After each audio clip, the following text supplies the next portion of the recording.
तिथली दुष्टाई वाढली, पण यांना मरायला सुद्धा तयार होता उड्या टाकून समुद्रामध्ये, पण देवाची सेवा करायला तयार नव्हता. देवाची वाणी घेऊन तिथं जायला त्याला वेळ नव्हता, मरायला तयार होता. तसं आपण पण त्या संसारामध्ये देवाचे काम तरुणपणामध्ये करायचे, ते करण्यासाठी आपल्याला वेळ नाही.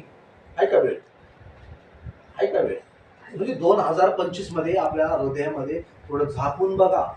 देवा माझे डोळे आत्ताच आहेत, मी आंधळ झालेच, काय करणार? त्याच्यासाठी देवा मला काहीतरी वेळ काढायचा, तुझी बी सेवा करायची मला. हालेलुया, काहीतरी तुझ्यासाठी मला करायचंय.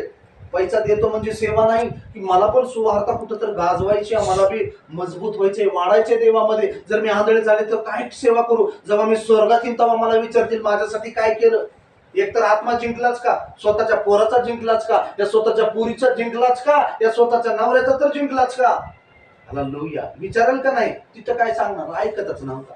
किती सांगायचं ती ओरडून ऐकतच नव्हता, गेला नरकात तिथं. हालेलुया, देव म्हणत जबाबदारी तुला दिली ती बाई. हालेलुया, देव विचारणारच प्रश्न. झाडा झाडती तर म्हणलं मी प्रत्येकाकडून झाडा झाडते, मग ऐकतच नव्हतं म्हातारा. किती सांगायचं प्रभू, तिथं तसलं काहीच संधीच नाही आपल्याला. देव म्हणत तू सुधारायची होती.